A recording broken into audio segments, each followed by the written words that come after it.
বিরক্ত করবে না, আমি একটা গুরুত্বপূর্ণ কাজ করছি, দূরে থাকো। অভ্র দরজার পাশে হেলান দিয়ে দাঁড়িয়েছিল, মুখে সেই চেনা দুষ্টু হাসি, চোখে অদ্ভুত এক জেদ। বিয়ের পর থেকে এই মেয়েটাকে বুঝতে পারছে না সে। একই ছাদের নিচে থাকে, একই ঘরে ঘুমায়, অথচ দূরত্বটা যেন মাইলের পর মাইল। তবুও অভ্র হাল ছাড়াচ্ছিলে না। কেন দূরে সরিয়ে রাখছেন বৌজান? বিয়ের পর থেকে তো কাছেই আসতে পারলাম না। মানুষজন তো বলে বিয়ের পর নাকি বউ স্বামীকে ছাড়তেই চায় না, আর আমার কপালে পড়েছে উল্টোটা। দেখো, কাজের সময় বিরক্ত করো না। এমনিতেই যতক্ষণ বাসায় থাকি মাথা নষ্ট করে দাও। একটা কেস নিয়ে বসে আছি, মাথা কাজ করছে না তোমার জন্য। অভ্র ধীরে ধীরে এগিয়ে এলো, টেবিলের উপর ছড়িয়ে থাকা ফাইলগুলো দেখেও তার মনোযোগ গেল না।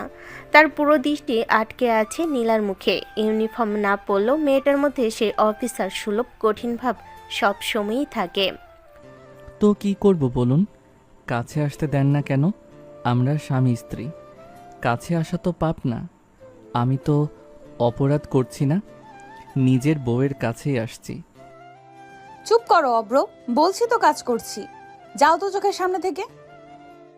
অভ্র এবার আর থামলো না, ধীরে ধীরে টেবিলের পাশ ঘুরে নীলার একদম কাছে এসে দাঁড়ালো। নীলা বিরক্ত হয়ে তাকাতে এসে নিচু গলায় বলল, না, যাব না। আপনি আমাকে এড়িয়ে চলেন কেন বলেন তো? কাছে আসতে দেন না, আদর করতে দেন না, এভাবে তো চলতে পারে না। আমি কাছে আসতে চাই, ভালোবাসতে চাই। শাট আপ অব্র, তুমি বুঝতে পারো না আমি তোমাকে পছন্দ করি না। আমার সাথে কি তোমার যায়? তুমি একটা বেকার জুনিয়র ছেলে আর আমি একজন সিনিয়র পুলিশ অফিসার, কথাটা মাথায় রেখো। অভ্র কিছুক্ষণ চুপ করে তাকিয়ে রইল। কথাগুলো যেন বুকের ভেতর লাগলো, কিন্তু মুখের হাসিটা হারালো না। সিনিয়র অফিসার বলেই কি আপনার এত অহংকার? অবশ্যই অহংকার, কারণ আমি এটা নিজ চেষ্টায় অর্জন করেছি। তোমার কোনো যোগ্যতা নেই আমার স্বামী হওয়ার। অভ্র ধীরে মাথা নিচু করলো, তারপর আবার তাকালো তার দিকে, চোখে এবার অন্যরকম আত্মবিশ্বাস। কে বলতে পারে কার কি যোগ্যতা? সেটা তো সময় বলবে ম্যাডাম। অব্র, বিড়বিড় না করে চোখের সামনে থেকে যাও। বড় কেস এসেছে, সেটা হ্যান্ডেল করতে হবে। আমার মুড নষ্ট করো না। অভ্র হঠাৎ টেবিলের উপর হাত রেখে ঝুঁকে পড়ল তার দিকে, ঠোঁটের কোণে দুষ্টু হাসি খেলছে। নো ম্যাডাম, আজকে আদর করতে এসেছি, আদর করেই সরব। খবরদার অব্র, টাচ করবে না। আমি বিয়ের রাতেই বলেছি, মানি না তোমাকে স্বামী হিসাবে, দূরে থাকো। কিন্তু অভ্র যেন কিছুই শুনল না। কয়েক সেকেন্ডের মধ্যে নীলার হাত ধরে নিজের দিকে টেনে নিল। হঠাৎ ঘটে যাওয়া ঘটনায় নীলা হতভম্ব হয়ে গেল। অব্র ছাড়ো, কি করছো? কথা শেষ হওয়ার আগেই অভ্র তার ঠোঁটে নিজের ঠোঁট ডুবিয়ে দিল, শক্ত করে জড়িয়ে ধরল তাকে। কয়েক মুহূর্তের জন্য পুরো ঘরটা নিস্তব্ধ হয়ে গেল। নীলা প্রথমে ধাক্কা দিতে লাগলো, রাগে শরীর কাঁপছে তার, কিন্তু অভ্র ছাড়লো না। যেন এতদিনে জমে থাকা অভিমান, ভালোবাসা আর জেদ সব মিলিয়ে সেই চুমুতেই প্রকাশ পাচ্ছে। দূরে টেবিলের উপর রাখা ফোনটা তখন হঠাৎ বেজে উঠল, আর স্ক্রিনে ভেসে উঠল ডিপার্টমেন্ট থেকে জরুরি কল। অভ্র কয়েক সেকেন্ড পর ধীরে ধীরে নীলাকে ছেড়ে দিল। দুজনেই হাঁপাচ্ছে, নীলার চোখ রাগে লাল হয়ে গেছে, ঠোঁট কাঁপছে অপমানে আর অপ্রস্তুততায়। ঠিক তখনই টেবিলের উপর রাখা ফোনটা একটানা বাজতেই থাকলো। অভ্র বিরক্ত মুখে ফোনটার দিকে তাকিয়ে দাঁতে দাঁত চেপে বলল, ধুর শালার, কল আসার আর সময় পায় না নাকি? মানুষ একটু নিজের বউকে আদর করবে, সেটাও সহ্য হয় না কারো।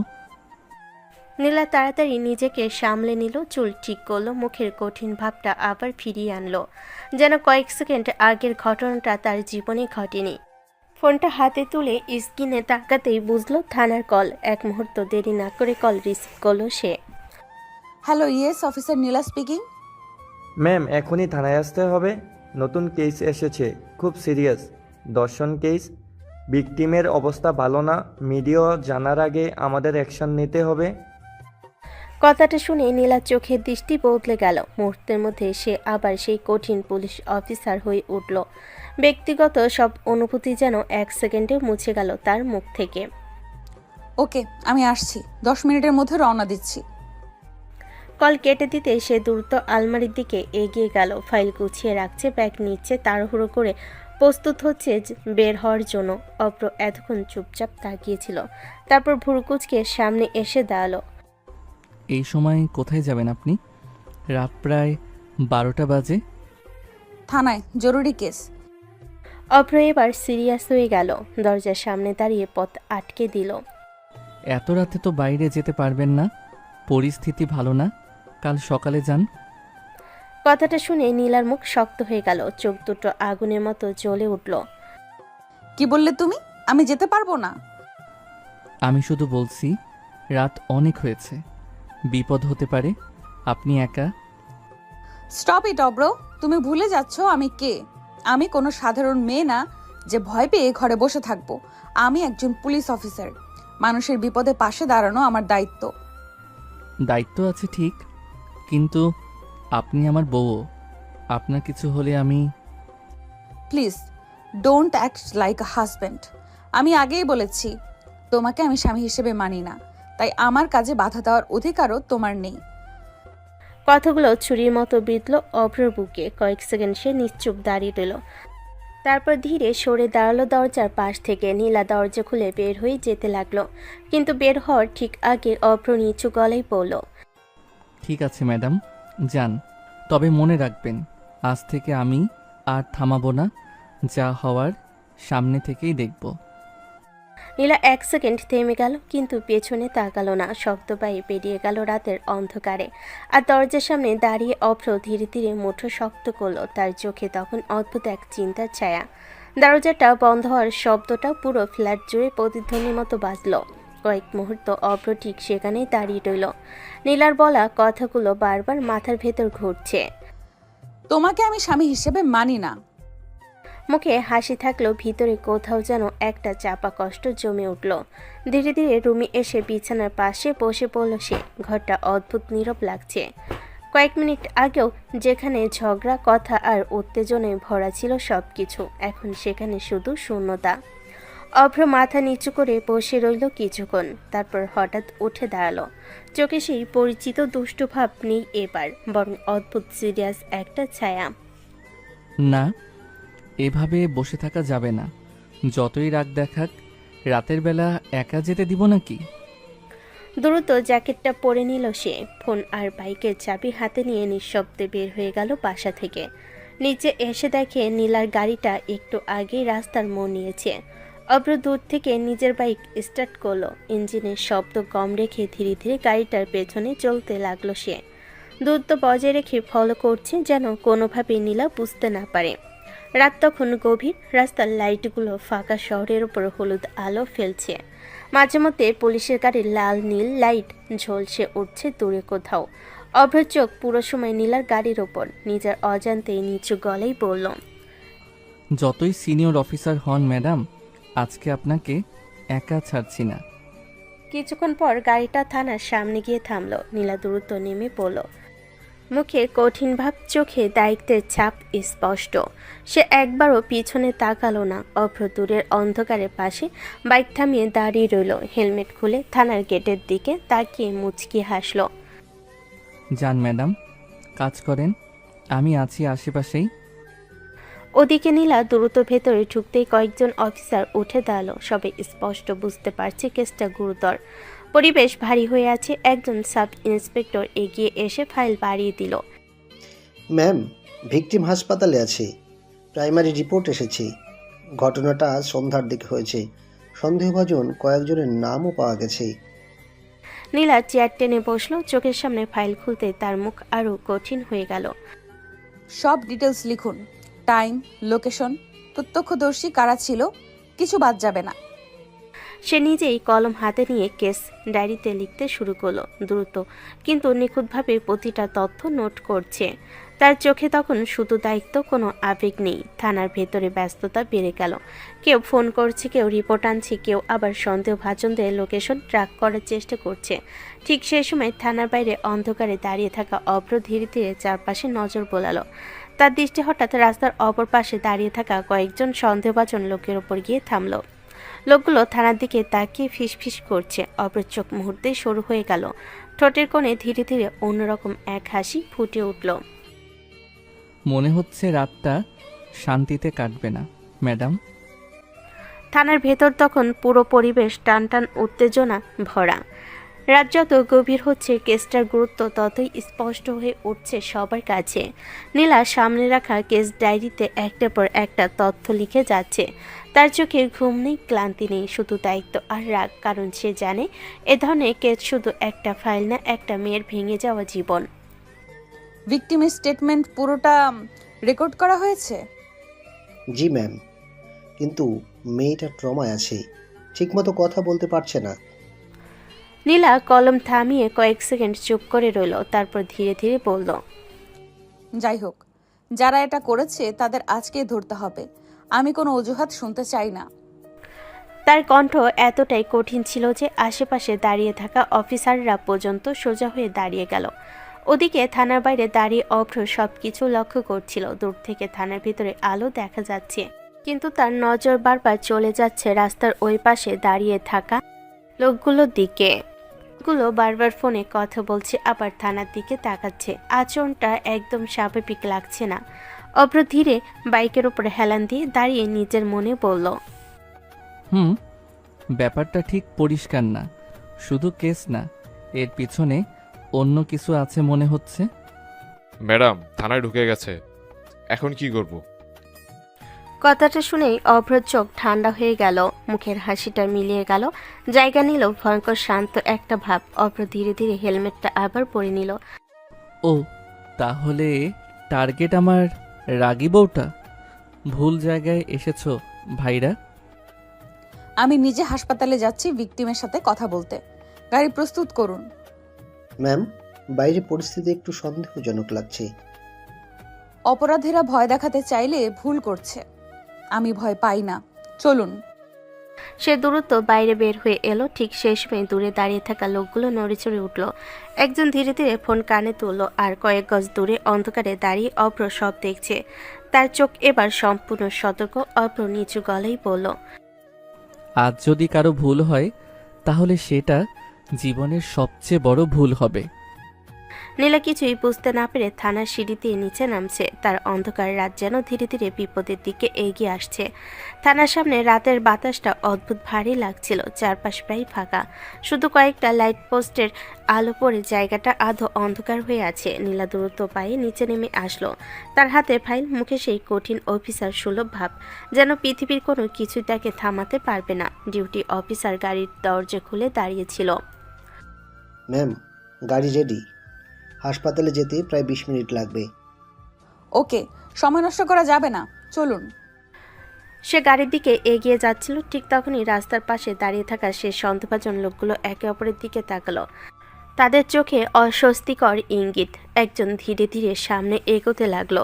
দূর থেকে সবকিছু লক্ষ্য করছিল অভ্র। বাইকের পাশে দাঁড়িয়ে থাকা ছেলেটার চেহারা আর আগে সেই হাসি খুশি ভাব নেই। চোখ দুটো অস্বাভাবিক ঠান্ডা হয়ে গেছে। অভ্র নিজের মনে ফিসফিস করে বলল, একবার বলেছিলাম ম্যাডাম, আপনাকে একা ছাড়বো না। নীলা কিছু বুঝে ওঠার আগে হঠাৎ থানার সামনে লাইট কয়েক সেকেন্ডের জন্য ঝিমিয়ে উঠল। সেই সুযোগে লোকগুলো একজন দ্রুত এগিয়ে এসে গাড়ির দরজার পাশে দাঁড়ালো। ম্যাডাম একটু কথা ছিল। কে আপনি? থানার সামনে দাঁড়িয়ে কি চান? কেসটা নিয়ে বেশি এগোবেন না ম্যাডাম, নিজের ভালো চাইলে এখানেই থেমে যান।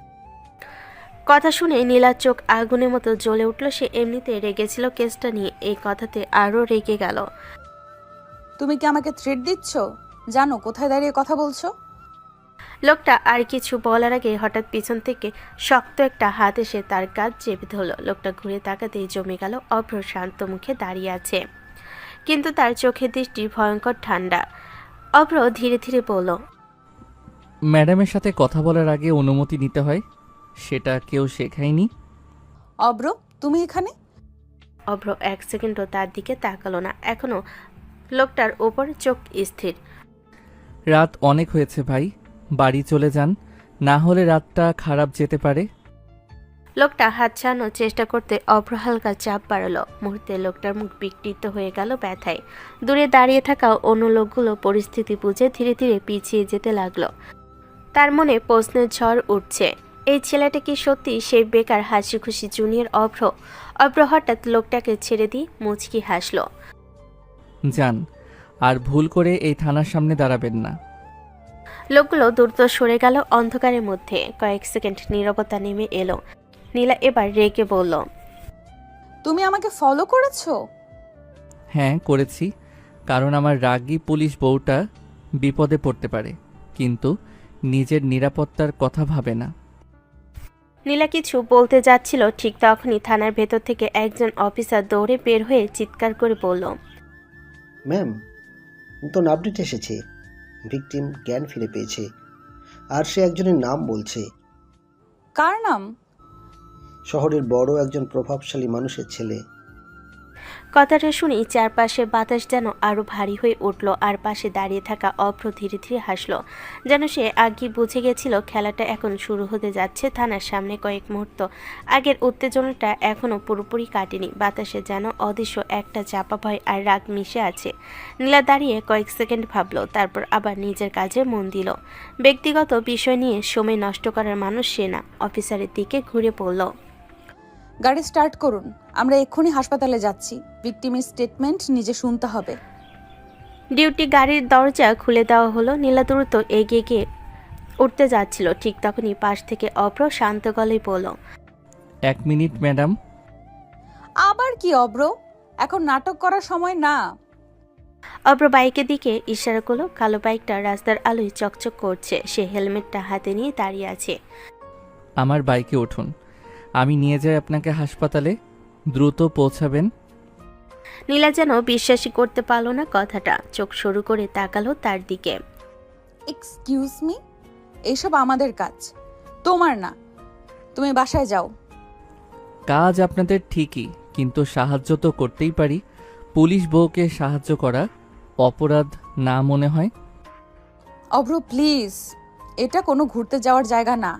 এটা সিরিয়াস কেস, তুমি বুঝবে না? বুঝি না? রাতের অন্ধকারে কারা আপনাকে থ্রেট দিতে এসেছিল দেখলেন তো একটু আগে।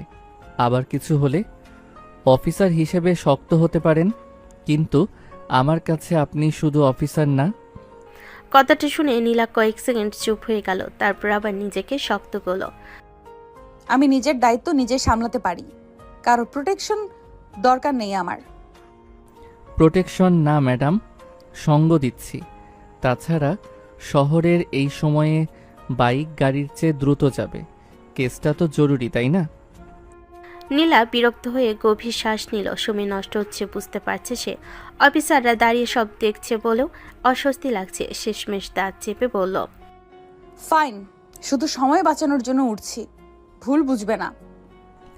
যত খুশি রাগ দেখান, উঠুন ম্যাডাম। নীলা অনিচ্ছায় বাইকের পিছনে উঠে বসলো। দূরত্ব বজায় রেখে বসেছে যেন স্পর্শ না লাগে।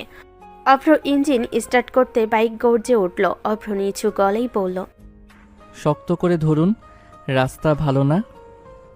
দরকার নেই, আমি ঠিক আছি। কিন্তু কয়েক সেকেন্ড পরই বাইক দ্রুত মোড় নিতে ভারসাম্য হারিয়ে ফেলল নীলা। বাধ্য হয়ে অভ্রর কাজ শক্ত করে ধরে ফেলল। অভ্রর ঠোঁটে ধীরে ধীরে দুষ্টু হাসি ফুটে উঠল। দেখলেন, মাঝে মাঝে জুনিয়রদের উপর ভরসা করাও খারাপ না। নীলা কিছু বলল না, শুধু রাতের বাতাসে তার চুল উঠতে লাগলো, আর অজান্তে বুকের ভেতর অদ্ভুত একটা অনুভূতি জন্ম নিতে লাগলো। রাতের শহর তখন প্রায় নিস্তব্ধ। বাইকের গতির সাথে সাথে ঠান্ডা বাতাসও এসে বারবার নীলার মুখে লাগছে। রাস্তার লাইটগুলোতে একটার পর একটা পিছনে পড়ে যাচ্ছে। অল্প খুব দ্রুত কিন্তু নিয়ন্ত্রণভাবে বাইক চালাচ্ছে। তার চোখ পুরো সময় সামনে, কিন্তু মন যেন অন্য কিছু হিসাব করছে। নীলা পিছনে বসে আছে চুপচাপ। প্রথমে দূরত্ব রেখে বসেছিল, কিন্তু রাস্তার উপর হঠাৎ ব্রেক আর মোড়ের কারণে কয়েকবার ভারসাম্য হারিয়ে ফেলায় অজান্তে অগ্রসর শক্ত করে ধরে আছে। বিষয়টা বুঝতেই মুখ শক্ত করে অন্যদিকে তাকালো সে। স্পিড কমাও অব্র, এটা রেস না। চিন্তা করবেন না ম্যাডাম, আপনাকে নিরাপদে পৌঁছানো এখন আমার স্পেশাল ডিউটি। কিছুক্ষণ পর হাসপাতালে বড় গেট গেটের সামনে দেখা গেল জরুরি বিভাগের সামনে লাল আলো জ্বলছে। কয়েকটা পুলিশ গাড়ি আগেই এসে দাঁড়িয়ে আছে। বাইক থামাতে নীলা দ্রুত নেমে পড়ল। হাসপাতালের ভেতরে ঢুকতেই এক ধরনের ভারী পরিবেশ তাদের ঘিরে ধরল। করিডোরে নার্সদের দৌড়াদৌড়ি, কোথাও কান্নার শব্দ, কোথাও আবার ফিসফিস করে কথা বলছে পুলিশ সদস্যরা। একজন সাব ইন্সপেক্টর নীলাকে দেখে এগিয়ে এলো। ম্যাম, আপনি এসে গেছেন। ভিকটিম আইসোলেশন কেবিনে আছে। ডাক্তার বলছে অল্প সময় কথা বলা যাবে। কেউ বাইরে থাকবে, মিডিয়া যেন কিছু জানতে না পারে এক্ষুনি। আর সন্দেহভাজনদের লোকেশন ট্র্যাক করা শুরু করুন। সে দ্রুত কেবিনের দিকে হাঁটতে লাগলো। অভ্র কিছুটা দূরে দাঁড়িয়ে সব দেখছে। তার চোখ চারপাশে ঘুরছে বারবার, যেন শুধু হাসপাতাল না, অন্য কিছু খুঁজছে। কেবিনের দরজা খুলতে ভেতরে দৃশ্য দেখে নীলার মুখ শক্ত হয়ে গেল। বিছানায় শুয়ে আছে একটা তরুণী মেয়ে, শরীর কাঁপছে, চোখ লাল হয়ে ফুলে গেছে কান্নায়। পাশে তার মা বসে নিঃশব্দে কাঁদছে। নীলা ধীরে এগিয়ে গিয়ে নরম গলায় বলল, ভয় পেও না, আমি পুলিশ। যারা এটা করেছে তাদের কাউকে ছাড়বো না। তুমি শুধু সত্যিটা বলো। মেয়েটা কাঁপা কাঁপা চোখে তাকালো তার দিকে। কয়েক সেকেন্ড কিছু বলতে পারলো না, তারপর ধীরে ধীরে ফিসফিস করে বলল, তারা অনেকজন ছিল ম্যাম। আমাকে গাড়িতে তুলে নিয়ে গেছিল। তুমি কাউকে চিনতে পেরেছো? নাম বলতে পারবে? মেয়েটা চোখ বন্ধ করে কাঁপতে লাগলো, তারপর কষ্ট করে একটা নাম বলল। রায়হান। কেবিনের ভেতর মুহূর্তে নীরবতা নেমে এলো। পাশে দাঁড়িয়ে থাকা অফিসার অবাক হয়ে নীলার দিকে তাকালো। অফিসার নিচু গলায় বলল, এই রায়হান শহরের এমপির ছেলে। আইন সবার জন্য সমান। সে যার ছেলে হোক, আজই গ্রেফতার হবে। ঠিক তখনই কেবিনের বাইরে দাঁড়িয়ে থাকা অভ্রর ফোনে একটা মেসেজ এলো। সে স্ক্রিনে তাকাতেই চোখ শুরু হয়ে গেল। মেসেজে লেখা, কেসটা থেকে নীলাকে সরিয়ে নাও, না হলে সমস্যা হবে। অভ্র ধীরে মাথা তুলে কেবিনের ভেতরে তাকালো। নীলা তখনও মেয়েটার হাত ধরে তাকে আশ্বাস দিচ্ছে। অভ্র নিচু গলায় বলল, মনে হচ্ছে খেলাটা অনেক বড়, আর ম্যাডাম বুঝতেই পারছে না কতটা বিপদের মধ্যে ঢুকে গেছে। ঠিক সেই সময় হাসপাতালের করিডোরে হঠাৎ কয়েকজন প্রভাবশালী লোক ঢুকে পড়ল। তাদের সাথে সিকিউরিটি গার্ড আছে। পরিস্থিতি মুহূর্তে বদলে যেতে শুরু করলো।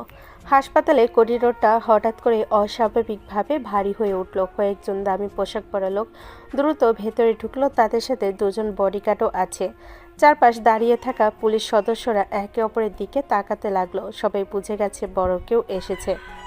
কিছুক্ষণের মধ্যেই সামনে এসে দাঁড়ালো শহরের প্রভাবশালী এমপি সাহেব। বয়স 50-এর কাছাকাছি, কিন্তু চোখে সেই ক্ষমতার অহংকার স্পষ্ট। নীলা তখন কেবিন থেকে বের হচ্ছিল। সামনে এমপিকে দাঁড়িয়ে থাকতে দেখে থেমে গেল। অফিসার নীলা, অনেক নাম শুনেছি আপনার। খুব সাহসী অফিসার নাকি? এখানে প্রশংসা শুনতে আসিনি, এটা ক্রাইম সিন। আপনার এখানে থাকার অনুমতি নেই। এমপি হালকা হেসে পাশের লোকেদের সরে যেতে ইশারা করলো। তারপর ধীরে ধীরে নীলার কাছে এগিয়ে এলো। দেখুন অফিসার, ছেলে পেলে ভুল করে ফেলে মাঝে মাঝে। বিষয়টা বড় করার দরকার নেই। মিডিয়ায় গেলে সবারই সমস্যা হবে। আপনি কি বলতে চাইছেন পরিষ্কার করে বলুন। কেসটা এখানেই শেষ করে দিই। রিপোর্ট একটু পরিবর্তন হয়ে যাবে। মেয়েটার পরিবারকেও আমরা সামলে নিব। তার পাশের একটা লোক কালো ব্যাগ এগিয়ে দিল। ব্যাগটা সামান্য খুলতে ভেতরে মোটা টাকার বান্ডিল দেখা গেল। করিডোরে দাঁড়িয়ে থাকা কয়েকজন অফিসার পর্যন্ত অবাক হয়ে গেল।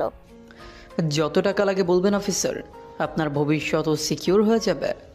ট্রান্সফার, প্রমোশন সব ব্যবস্থা হয়ে যাবে। এক সেকেন্ডের জন্য পুরো জায়গাটা নিস্তব্ধ হয়ে গেল।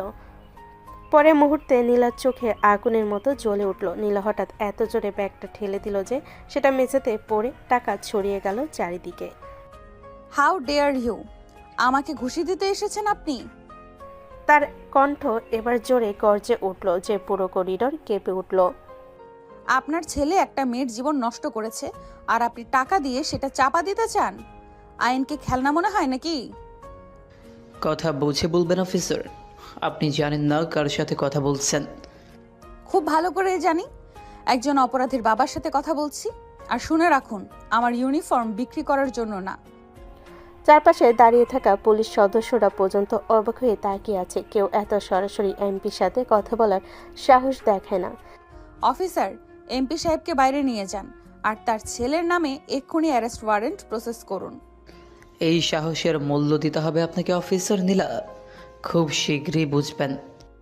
আমি প্রতিদিন অপরাধীদের হুমকি শুনি, নতুন কিছু বলেনি। দরজা ওইদিকে। এমপির আগে ফুসতে ফুসতে চলে গেল। সবাই যখন হতবাক হয়ে দাঁড়িয়ে আছে তখন করিডোরে এক কোণে দেওয়ালে হেলান দিয়ে দাঁড়িয়ে থাকা অভ্র ধীরে ধীরে হাসল।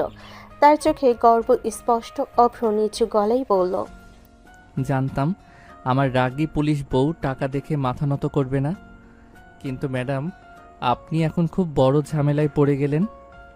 ঠিক তখনই হাসপাতালের লাইট কয়েক সেকেন্ডের জন্য নিভে গেল, আবার জ্বলে উঠল। আর দূরে কেউ একজন ফোনে বলছে। প্ল্যান বি শুরু করো। হাসপাতালের করিডোরে এমপি চলে যাওয়ার পরই উত্তেজনার রেশ কাটছিল না। মেঝেতে ছড়িয়ে থাকা টাকার বান্ডিলগুলো এখনো কেউ তুলতে সাহস পাচ্ছে না। সবাই বুঝে গেছে আজকে রাতটা সাধারণ কোনো রাত না। নীলা কয়েক সেকেন্ড স্থির দাঁড়িয়ে রইল। তার বুক ওঠানামা করছে রাগে, চোখে স্পষ্ট আগুন জ্বলছে। তারপর নিজেকে সামলে নিয়ে কঠিন গলায় বলল, সব টাকা সিজ করুন, এগুলো প্রমাণ হিসেবে থানায় পাঠানো হবে। আর কেউ যেন বাইরে একটা কথাও লিক না করে। অফিসাররা দ্রুত কাজে লেগে গেল।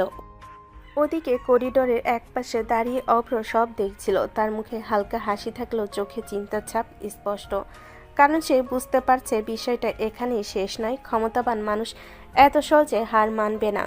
ঠিক তখনই হঠাৎ হাসপাতালের বাইরে বিকট শব্দ হলো, ধাম। সবাই চমকে উঠল। কয়েকজন নার্স দৌড়ে এদিক ওদিক ছুটতে লাগলো। বাইরে যেন হঠাৎ বিশৃঙ্খলা শুরু হয়েছে।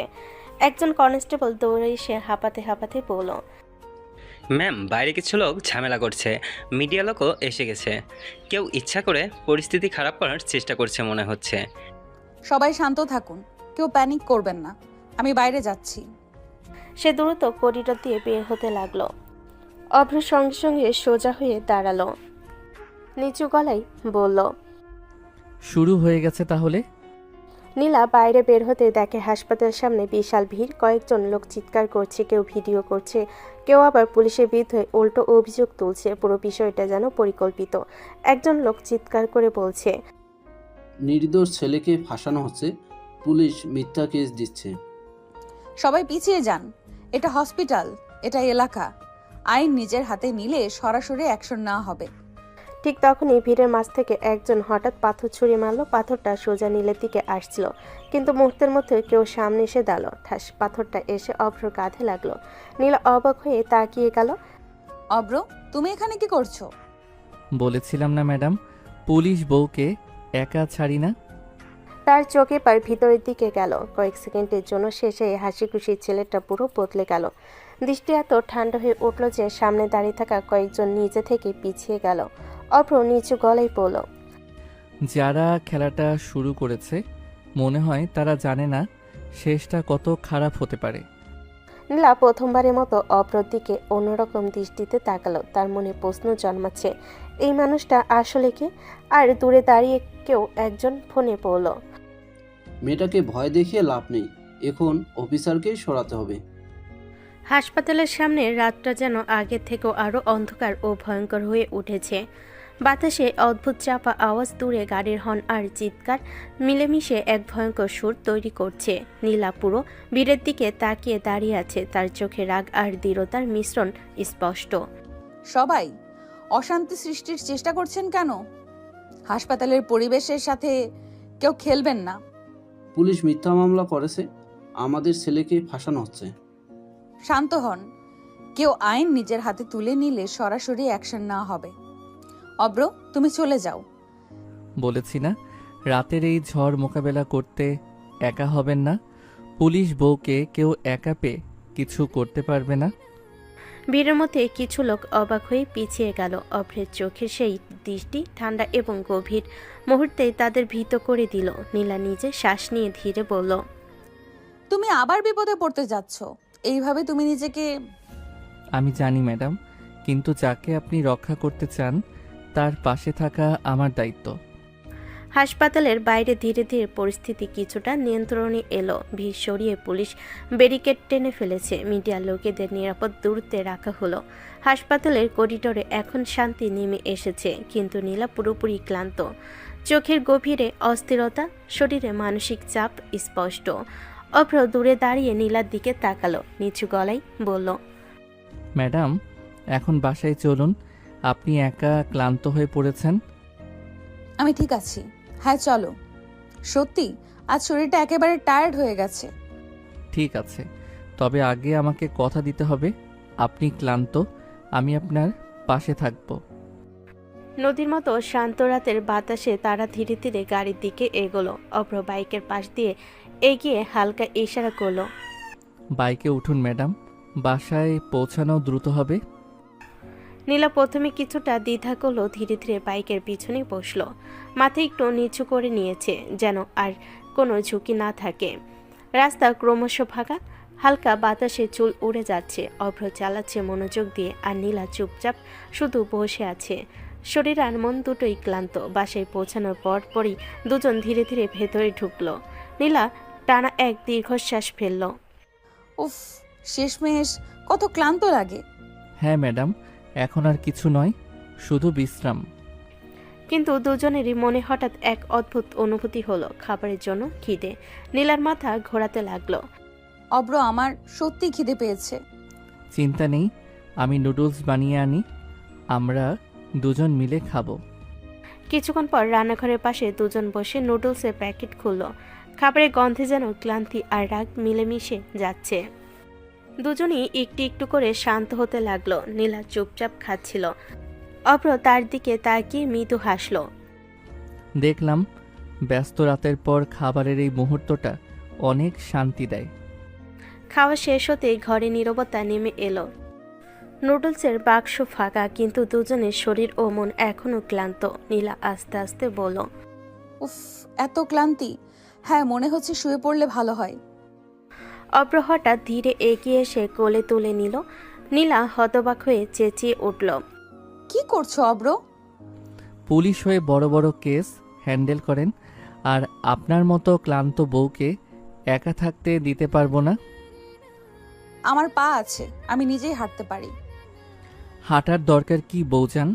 আমি থাকি তো সবকিছু নিজের মতো করে ঠিক করি। কথা শেষ হতে সে নীলাকে কোলে নিয়ে রুমের দিকে এগোলো। নীলা ভেতরে গিয়ে বিছানায় নামার চেষ্টা করলো, কিন্তু অভ্র কোলে ধরে বিছানায় স্থির করলো। উফ অব্র, এবার তো নিজেই নামতে পারি। কাজ তো হলো ম্যাডাম, এখন স্বামীর মনোরঞ্জনের পালা। তোমার পাগলামি দেখলে রাগ লাগে অব্র। অভ্র বিন্দুমাত্র পাত্তা না দিয়ে ধীরে ধীরে নীলার ঠোঁটে ঠোঁট ডুবিয়ে কিস করতে লাগলো। নীলা চমকে সরিয়ে দিল। উফ উফ অব্র, তুমি কি করছো? অভ্র কিছু বলল না, আবার কিস শুরু করলো। এবার আর কোনো শব্দ নেই, শুধু দুজনের নিঃশ্বাস আর কণ্ঠের ফিসফিস। নীলা একবার আরো জোরে ঠেলল। উফ, তোমার কি কাজ নেই? এবার থামো। কিন্তু অভ্র ঠোঁট থেকে ঠোঁট সরাতে নারাজ, চোখে হাসি, মনে তুষ্টামি। আর কি করবে বউজান, এই রাত, এই মুহূর্ত, পুলিশি কাজ শেষ, স্বামীর দায়িত্বই তো শুরু হলো। নীলা চুপচাপ ঠোঁট চেপে ধরল। অগোচরে তার মন ধীরে ধীরে সেই ক্লান্তি আর রাগের মাঝে কিছুটা অদ্ভুত উষ্ণতা অনুভব করতে লাগলো। রাতটা ধীরে ধীরে তাদের জন্য এক অন্যরকম রোমান্টিক উত্তেজনায় মোড়ালো। রাতে সব অস্থিরতা, রাগ, অভিমান আর টানাপোড়েন যেন গভীর ঘুমের ভেতর কোথাও মিলিয়ে গিয়েছিল। ভোরের আলো ধীরে ধীরে জানালার ফাঁক গলে ঘরে ঢুকছে। হালকা সোনালি রোদ এসে পড়ছে নীলার মুখে। নীলা ধীরে ধীরে চোখ মেলল। কিছুক্ষণ ছাদের দিকে তাকিয়ে রইল। গত রাতের ঘটনাগুলো যেন সিনেমা দৃশ্যের মতো ভেসে উঠল। তারপর মাথা ঝাঁকিয়ে উঠে বসল। আজ অনেক কাজ, নিজেকে সামলে নিতে হবে। সে চুপচাপ বাথরুমে ঢুকে গোসল করে নিল। ঠান্ডা পানির ছোঁয়ায় শরীর মন কিছুটা সতেজ হয়ে উঠল। আয়নার সামনে দাঁড়িয়ে চুল মুছতে মুছতে নিজের চোখের দিকে তাকালো। শক্ত, আত্মবিশ্বাসী, তবুও কোথাও যেন নরম একটা রেখা তৈরি হয়েছে। গোসল শেষ করে সাদামাটা একটা শাড়ি পরে নিচে নামতে রান্নাঘর থেকে ভেসে আসছে মশলার সুগন্ধ। পেঁয়াজ রসুন ভাজার গন্ধে পুরো বাড়ি যেন উষ্ণ হয়ে উঠছে। নীলা নিচে গিয়ে দেখলো অভ্র মা চুলার সামনে দাঁড়িয়ে রান্না করছেন। মা, আপনি একা একা করছেন কেন? আমাকে ডাকেননি কেন? আরে মা, তুমি তো সারা রাত কাজ করছো, ভোরে এসে ঘুমিয়েছো, তোমাকে আবার ডাকবো নাকি? কাজ তো আমার দায়িত্ব, আর ঘরের কাজও দায়িত্ব। আমি সাহায্য করি। তুমি না সত্যি অন্যরকম মেয়ে, বাইরে এত বড় অফিসার আর ঘরে এত সাধারণ। ইউনিফর্ম খুললে আমি শুধু এই বাড়ির বউ। সে চুলার পাশে দাঁড়িয়ে ডাল নেড়ে দিল, তরকারিতে লবণ মেপে দিল। দুজনের মাঝে ধীরে ধীরে একটা মিষ্টি আলাপ জমে উঠল। সংসারের ছোটখাটো গল্প, বাজারের কথা, পাড়ার খবর। ঠিক তখনই উপরের সিঁড়িতে আলস্য ভরা পায়ে নামতে লাগলো অভ্র। চুল এলোমেলো, চোখ আধো খোলা। এ কি সকাল সকাল পুলিশ ম্যাডাম কিচেনে? পুলিশ ম্যাডাম না, বাড়ির বউ। ও, তাহলে আজ আমার কপাল ভালো। তোমরা দুজন আবার শুরু করো না, আগে নাস্তা করো। রান্নাঘরের ভেতর সকালবেলা সেই উষ্ণ পরিবেশ যেন নতুন এক দিনে শুরু হলো। গত রাতের সব রাগ, উত্তেজনা, অস্থিরতার পর আজকের সকালটা একটু অন্যরকম, শান্ত, ঘরোয়া, আর কোথাও যেন সম্পর্কে সূক্ষ্ম এক বদল। সকালের নাস্তার টেবিল ভরে গেছে গরম পরোটা, ডাল আর ডিম ভাজিতে। রান্নাঘরের উষ্ণ গন্ধে ঘরটা ভরে আছে। নীলা প্লেটে খাবার তুলে বসেছে, কিন্তু চোখে সেই আগের দৃঢ়তা, যেন মনটা পুরোপুরি বিশ্রাম নেয়নি। অভ্র চেয়ারে হেলান দিয়ে বলল, আজকে কিন্তু আর কোনো কেস না, আজ শান্তিতে খাওয়া হবে। আমার হাতে কি সময় থাকে? দুইজনেই চুপচাপ খাও, সকাল সকাল ঝগড়া করো না। ঠিক তখনই নীলার ফোনটা টেবিলের উপর কাঁপতে শুরু করলো। স্ক্রিনের থেকে ভেসে উঠল থানা। টেবিলের পরিবেশ মুহূর্তেই বদলে গেল। নীলা ফোনটা রিসিভ করতে ওপাশ থেকে তাড়াহুড়ো ভরা কণ্ঠ। ম্যাম, আসামি রায়হানের উপর আমরা কড়া নজর রেখেছিলাম। এখন সে বিদেশে পালানোর প্ল্যান করছে। আজ রাতের ফ্লাইটের চেষ্টা করছে। লোকেশন? ম্যাম, এয়ারপোর্টের দিকে মুভ করছে। আমাদের টিম ফলো করছে। আমি এক্ষুনি আসছি। ওকে হাতে নাতে ধরবো, এক পাও বের হতে পারবে না। এখনই? নাস্তা তো শেষ করলেন না? অপরাধীরা সময় দেখে পালায় না অব্র। দায়িত্ব ডাকলে আমাকে যেতে হবে।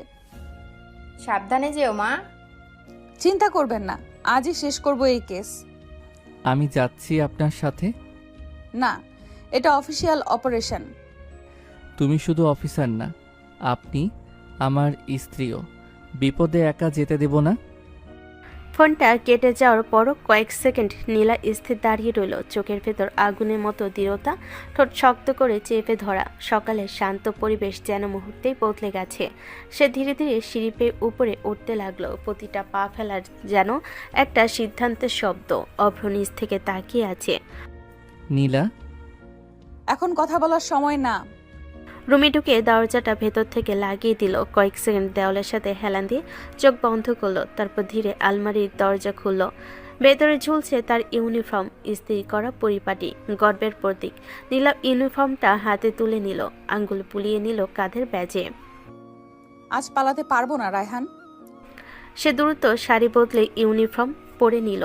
বোতামগুলো এক এক করে লাগাতে লাগাতে তার চোখের কোমলতা মিলিয়ে গেল। জায়গা নিল কঠোর দায়িত্ববোধ।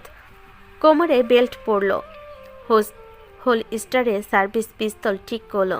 চুল শক্ত করে বেঁধে আয়নার সামনে দাঁড়ালো। আয়নায় এখন আর ঘরের বউ না, দাঁড়িয়ে আছে এক সিনিয়র পুলিশ অফিসার। ঠিক তখন দরজায় হালকা নক। ঢুকবো? নীলা দরজা খুলল। অভ্র কিছুক্ষণ চুপচাপ তাকিয়ে রইল। তারপর শান্ত কণ্ঠে বলল, যখন ইউনিফর্ম পরেন আপনাকে আলাদা লাগে। কারণ তখন আমি শুধু তোমার নীলা না, আমি আইনের প্রতিনিধি। সাবধানে থাকবেন, লোকটা মরিয়া হয়ে আছে। মারিয়া অপরাধী যতই হোক, আইন তার চেয়ে শক্ত। সে ক্যাপটা হাতে নিয়ে বেরিয়ে গেল। সিঁড়ি দিয়ে নামার সময় বোটের শব্দে পুরো বাড়ি কেঁপে উঠছে যেন। মা দরজার পাশে দাঁড়িয়ে দোয়া পড়ছেন।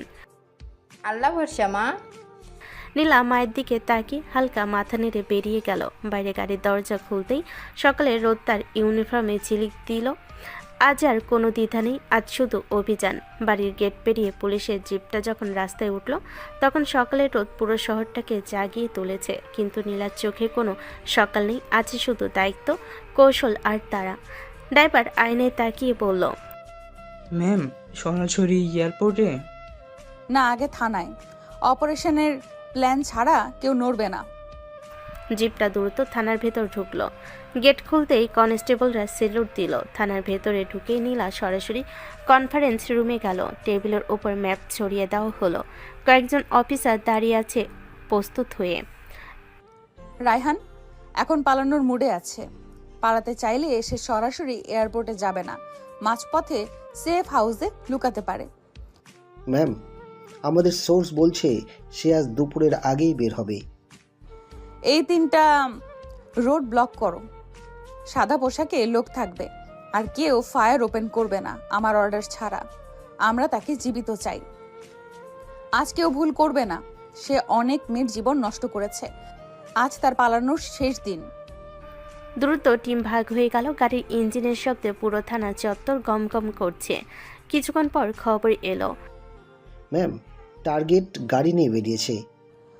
ফলো করো, দূরত্ব বজায় রাখো। রাস্তার উপর হালকা ট্রাফিক। সামনে কালো রঙের একটা গাড়ি দ্রুত গতিতে এগোচ্ছে। অফিসার ফিসফিস করে বলল, ম্যাম, ও সন্দেহ করছে, স্পিড বাড়াচ্ছে। হঠাৎ রায়হানের গাড়ি একটা মোড়ে ঘুরে হঠাৎ ব্রেক করলো। দরজা খুলে দৌড় দিতে লাগলো ভেতরে গলির দিকে। নীলা জিপ থেকে নেমে চিৎকার করলো, রায়হান থামো, পুলিশের হাতে নিজেকে সমর্পণ করো। রায়হান পিছনে তাকে দৌড় বাড়ালো। নীলা দৌড়ে তাকে চেপে ধরলো। দুজন অফিসার মিলে মাটিতে ফেলে হাতকড়া পরিয়ে দিল। রায়হান হাঁপাতে হাঁপাতে বলল, ম্যাডাম, ভুল বুঝাবুঝি হয়েছে। আদালতে বলবে আইনের হাত লম্বা হয়। জানলে পালাতে আসতে না। হাতকড়া পরা অবস্থায় রায়হানকে গাড়িতে তোলা হলো। অপারেশন শেষ। নীলা সোজা হয়ে দাঁড়িয়ে গভীর শ্বাস নিল। রায়হানকে হাতকড়া পরিয়ে থানায় আনা হয়েছে। পুরো থানা জুড়ে এখন টান টান উত্তেজনা। মিডিয়ার লোকজন বাইরে ভিড় করছে। ভেতরে অফিসাররা রিপোর্ট তৈরি করছে। নীলা নিজের কেবিনে ঢুকে চেয়ারটাই বসলো। টেবিলের উপর ফাইল রাখা, সামনে আটক আসামির ডিটেলস। তার চোখে ক্লান্তি নেই, আছে দৃঢ়তা। ঠিক তখনই থানার বাইরে হঠাৎ হইচই শুরু হলো। একজন কনস্টেবল দৌড়ে এসে বলল, ম্যাম, এমপি সাহেব এসেছেন, খুব রেগে আছেন।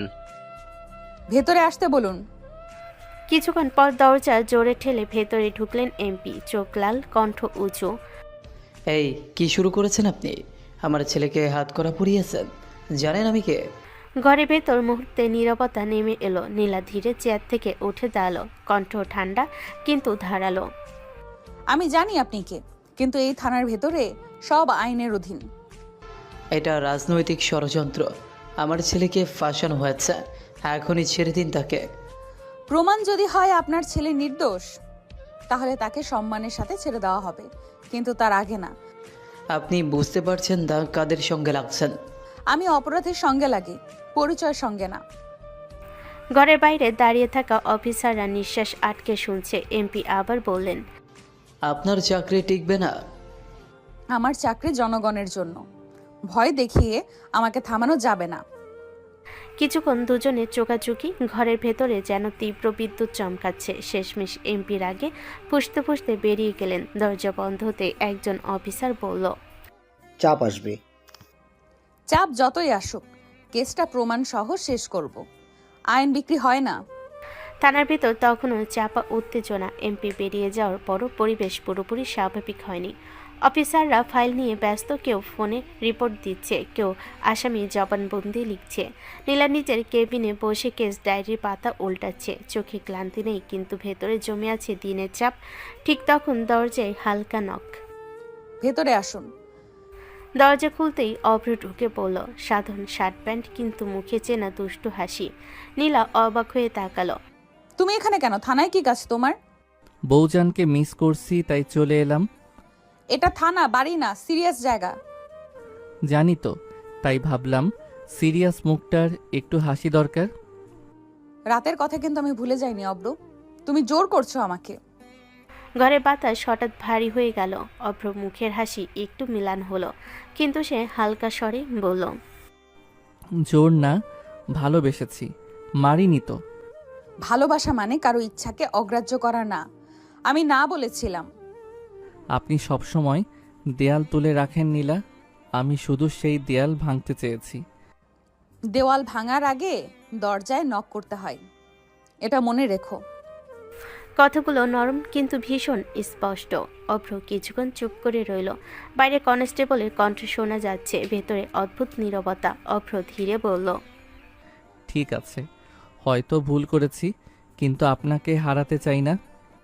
আমাকে হারাতে না হলে আগে আমাকে বুঝতে শেখো।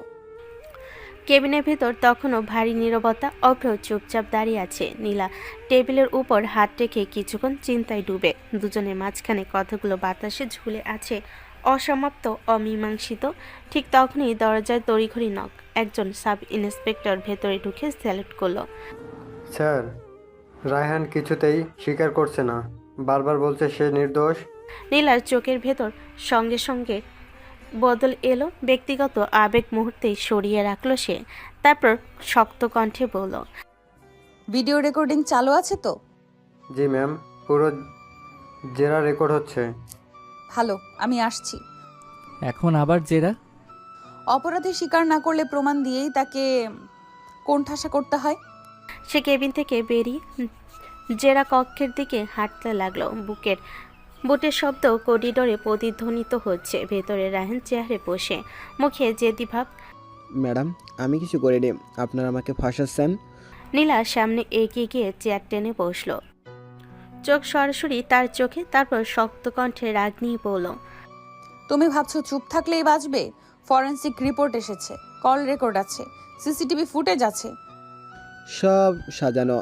সত্যি স্বীকার করানোর অনেক পদ্ধতি আছে, কিন্তু আমরা আইন মেনে কাজ করি। কেউ হাত তুলবে না, কোনো রকম জোরাজুরি হবে না, আইনের বাইরে এক পাও না। তবে মনে রেখো, মিথ্যা গল্প বেশিক্ষণ টেকে না, প্রমাণের সামনে সবাই সোজা হয়ে যায়। রায়হানের কপালে ঘাম জমেছে। নীলা শান্ত স্বরে বলল, এখনো সময় আছে, সত্যি বলো। আদালতে স্বীকারোক্তি দিলে আইনের চোখে সেটার মূল্য থাকে। ঘরে বাতাস ভারী, ক্যামেরা রেকর্ড করছে প্রতিটা শব্দ, প্রতিটা নিঃশ্বাস। বাইরে দাঁড়িয়ে অভ্র কাছের ওপার থেকে দেখছে। এই নীলা একেবারে অন্য মানুষ। যারা কক্ষের ভেতরের বাতাসটা ভারী হয়ে আছে, ঘড়ির কাঁটা টিকটিক শব্দ করছে, কিন্তু সেই শব্দ যেন উত্তেজনার নিচে চাপা পড়ে গেছে। রায়হান চেয়ারে হেলান দিয়ে বসে আছে, মুখে একরকম জেদি হাসি। ম্যাডাম, যতই চাপ দেন, আমি কিছু স্বীকার করব না। শেষবার জিজ্ঞেস করছি, ঘটনাস্থলে তুমি ছিলে কি না? না। ঠিক আছে, যেহেতু তুমি মুখে বলছো না, আমরা প্রমাণের ভাষায় কথা বলবো। তাকে লকআপে নাও, মেডিকেল চেক আপ করিয়ে আনো, সব নিয়ম মেনে। আপনারা কিছুই করতে পারবেন না, আমার বাবা এমপি। এই ঘরে শুধু আইন কথা বলে। দুই কনস্টেবল তাকে ধরে নিয়ে গেল। করিডোরে হালকা ধস্তাধস্তি হলো, কারণ রায়হান নিজেকে ছাড়ানোর চেষ্টা করছে, কিন্তু পুলিশ সদস্যরা তাকে ধরে লকআপের দিকে নিয়ে গেল। অভ্র দূর থেকে সব দেখছে। অভ্র নিচু গলায় বলল, ও স্বীকার করবে না এত সহজে। স্বীকারোক্তি জোর করে আদায় করা যায় না, কিন্তু সত্যকে চেপে রাখা যায় না। কিছুক্ষণ পর খবর এলো, লকআপে গিয়ে রায়হান দেওয়ালে ঘুষি মারতে গিয়ে নিজে পড়ে গেছে। হাতে সামান্য আঘাত পেয়েছে। একজন কনস্টেবল বলল, ম্যাম, ও নিজেই পড়ে গিয়ে চোট পেয়েছে। সঙ্গে সঙ্গে ডাক্তার ডাকো, ইনজুরি রিপোর্ট তৈরি করো। কোনো অভিযোগের সুযোগ দেওয়া যাবে না। চাপ বাড়বে, কিন্তু আমরা নিয়ম ভাঙবো না। থানার করিডোর ধীরে ধীরে ফাঁকা হয়ে আসছে। দিনের আলো ঢুকে পড়ছে জানালা দিয়ে, কিন্তু ভেতরের পরিবেশ এখনও টানটান। কেচে চাপ, রাজনৈতিক প্রভাব, জেরা, সব মিলিয়ে দিনটা ভারী হয়ে আছে। নীলা কেবিন থেকে বেরিয়ে ফাইল হাতে নিয়ে দাঁড়িয়ে আছে, চোখে ক্লান্তির রেখা, কিন্তু মুখে কঠোরতা অটুট। ঠিক তখনই অভ্র সামনে এসে দাঁড়ালো। এখন বাড়ি চলুন, অনেক হয়েছে আজ। আমার কি কাজ নাই? কেস মাঝপথে রেখে বাড়ি যাব? কাজ তো সারা জীবনই থাকবে, কিন্তু স্বামী সেবা, সেটাও কিন্তু বড় কাজ। বেকার স্বামীর সেবা করার শখ আমার নাই। কয়েকজন অফিসার পাশ দিয়ে যেতে যেতে থমকে তাকালো, তারপর চুপচাপ সরে গেল। অভ্র ঠোঁট বাঁকিয়ে বলল, বেকার স্বামী তো আরও ভালো, সারাক্ষণ আপনার সঙ্গে সময় কাটাতে পারবে, কোনো অফিস টেনশন নাই, কোনো বসের ভয় নাই। চাই না বেকার স্বামী।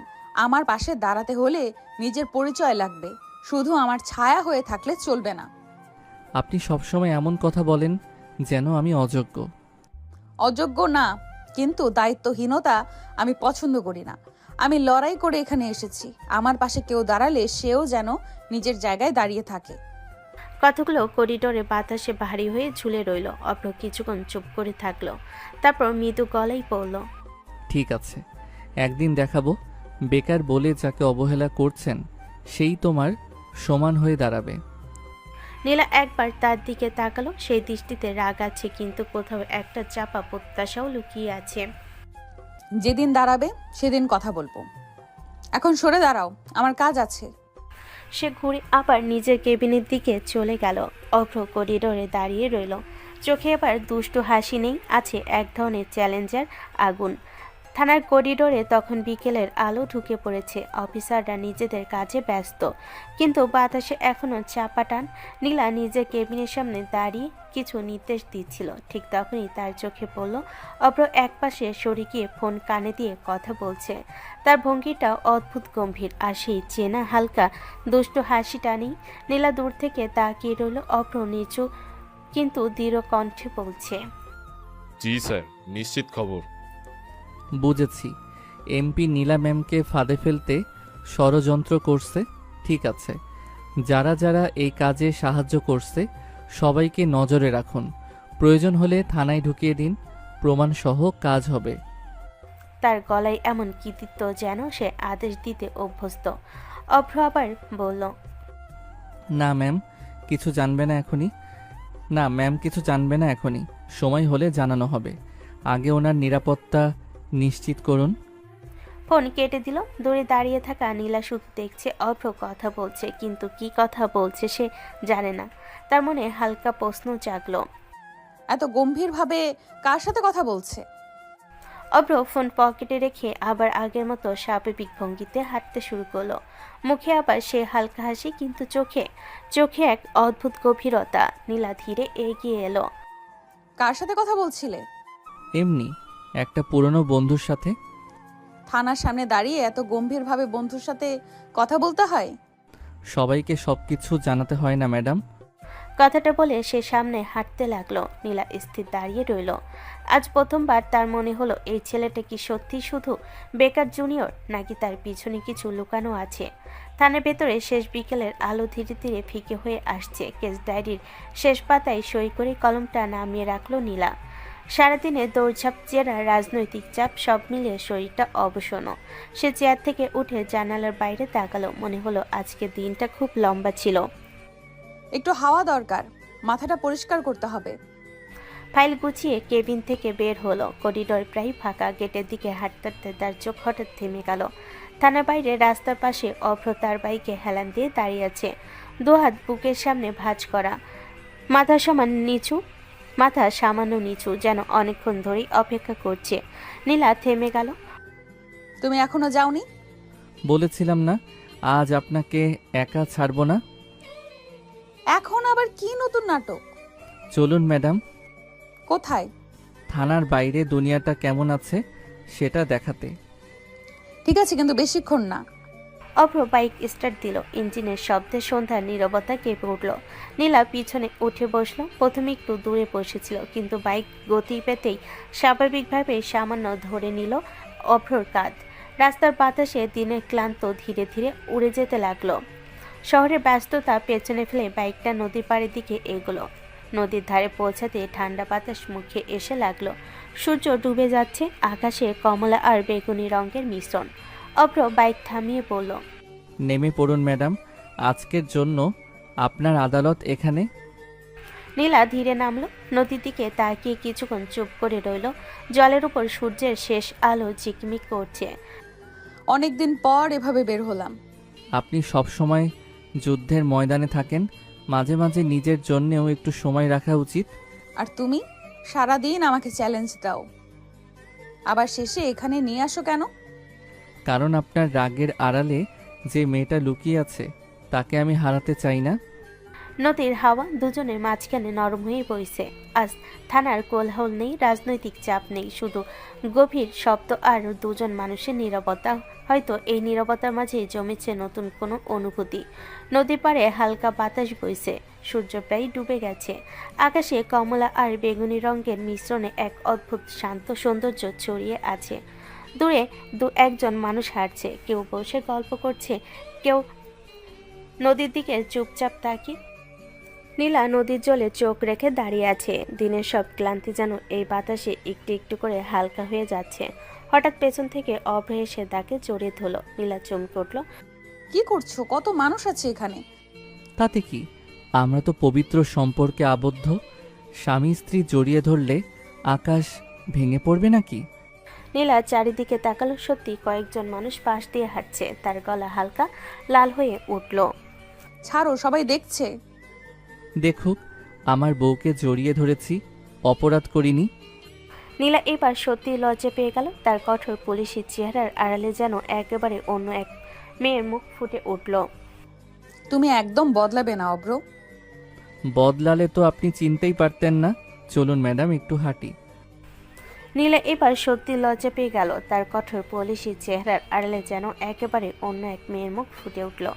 নীলা একটু ইতস্তত করলো, শেষ পর্যন্ত তার হাত ধরল। দুজন পাশাপাশি হাঁটতে লাগলো নদীর ধারে পথ ধরে। কিছু দূর যেতে রাস্তার পাশে ফুচকার দোকান, টক মিষ্টি পানির গন্ধ ভেসে আসছে। অব্র হঠাৎ থেমে বলল, ফুচকা খাবেন?